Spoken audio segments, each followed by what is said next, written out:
This segment of Naperville Sports Weekly is brought to you by Boombah, athletic apparel and equipment.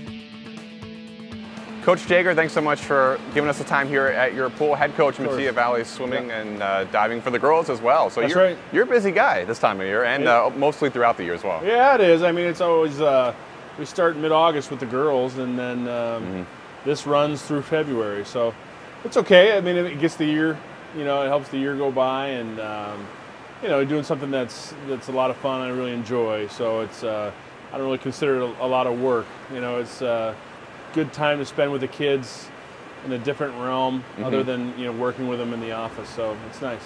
Now, if there's any time where during the year that it starts to maybe feel a little bit like work, this is probably it, where it gets down to the conference meets and to sectionals and hopefully state.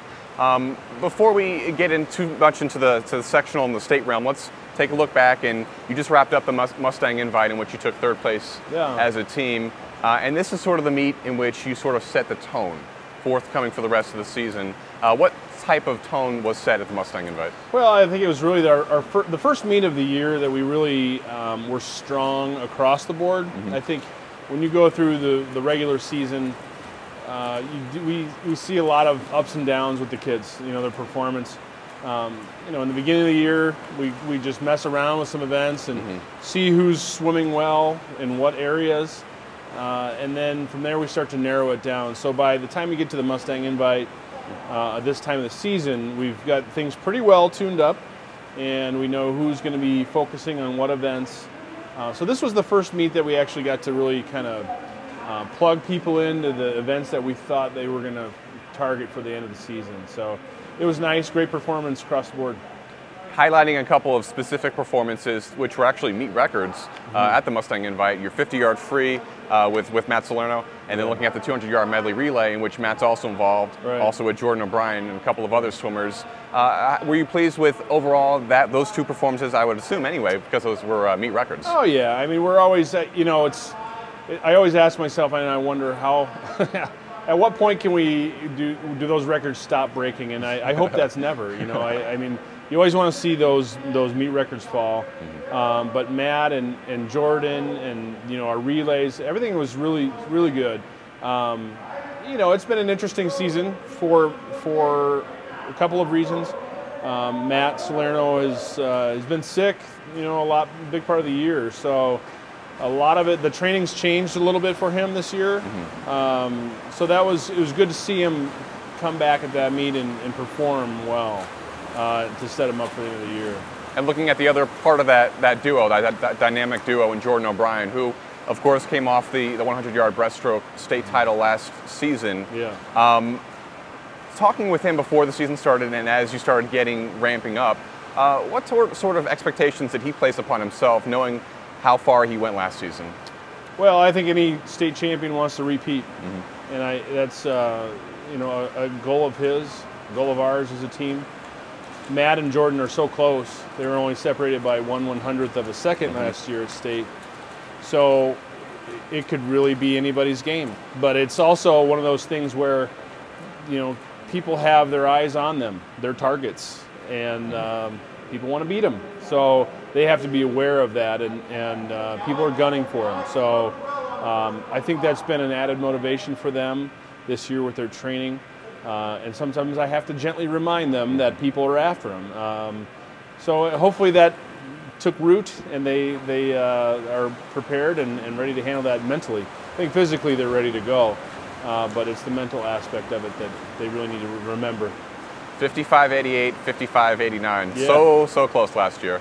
And now looking at the team in general, something that you sort of had to deal with last season and also this season is the weather factor and being able to cut into training and your ability to get kids to the pool on a consistent level. What did you learn from last season with that inability to get the consistent training that you were able to take into this season? Last year we learned that, and I think the kids really learned that every day that we're here in the pool in the winter is crucial. It's really, you can't take a day off. And so I think entering the season we had to talk about that and how they needed to be ready if that happened again. And we watched the weather, and we knew that was a possibility. So the kids did, take it upon themselves to go and work out on the days we were not here.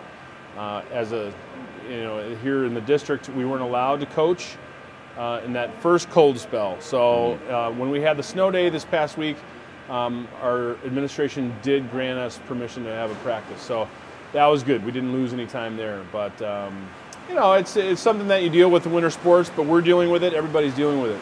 So it's a level playing field, I guess. We're speaking on the eve of the UEC meet, and it's the team's final UEC meet before the move over to the DVC next season. Yes. Obviously, you want to come in and leave a lasting impression on the UEC. Yeah. What sort of factors have gone into practice this week, and what sort of lasting impression are you trying to make this weekend in the UEC? Well, it's our last year, as you mentioned, in the UEC. We were conference champions last year. It's our team goal to win conference again. Hopefully that's the case. If not, that's okay. I mean, I think that's not really what we train for. We're not training to be conference champions. We're training to be, top 3 in the state. That's our goal. If we can go out in a positive note, and be conference champions, I think that's a great way to leave. It's great memory for our seniors. To do it 2 years in a row, it's fantastic. But again, our ultimate goal is the end of the season. And obviously, if you want that type of goal to be accomplished, you need a team with some depth. Now, we've talked about Jordan, we've talked about Matt. Who are some other swimmers that kind of fill out the depth side of things on the Mustang squad? Alex Dillman is probably, from what we're looking at and all the times and the rankings and everything, if you believe it or not, he's going to be a big contributor for us. Our medley relay, of course, is going to be great. Hopefully our 200 free relay is going to be able to be top 6. That's the goal there.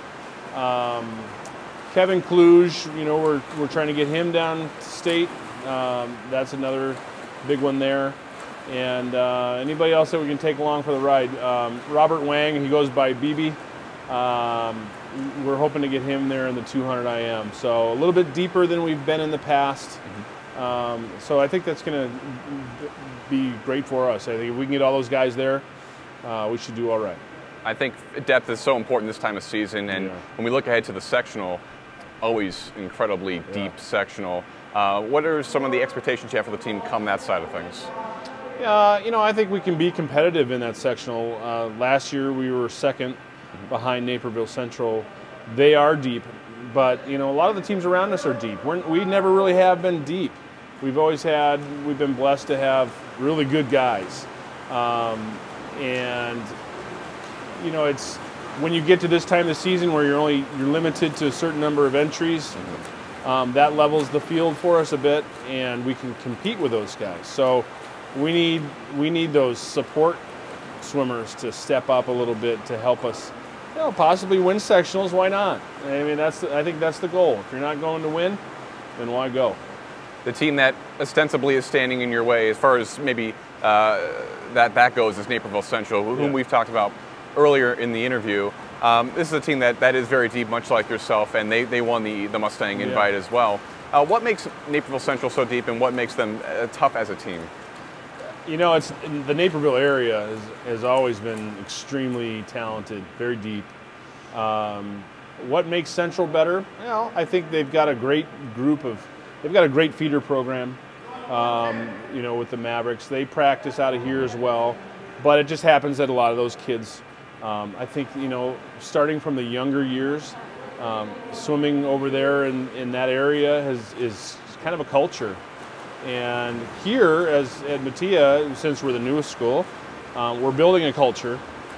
Wabanzi and Nequa, they're older than we are. They've got a culture there too. And so you see that those programs are consistently strong. We are making our mark, I think, in that arena and trying to build that culture here. So I think, that just happens to be where we are. Naperville, Aurora, it's just a culture, swimming is a culture here. So we're trying to build that a little bit stronger here. And last question before I let you go and get back to practice here.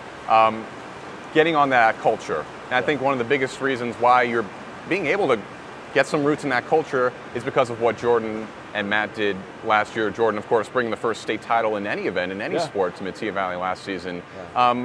Was there a difference, you think, in the type of attitude that the team had going into the season and pushing forward to this point?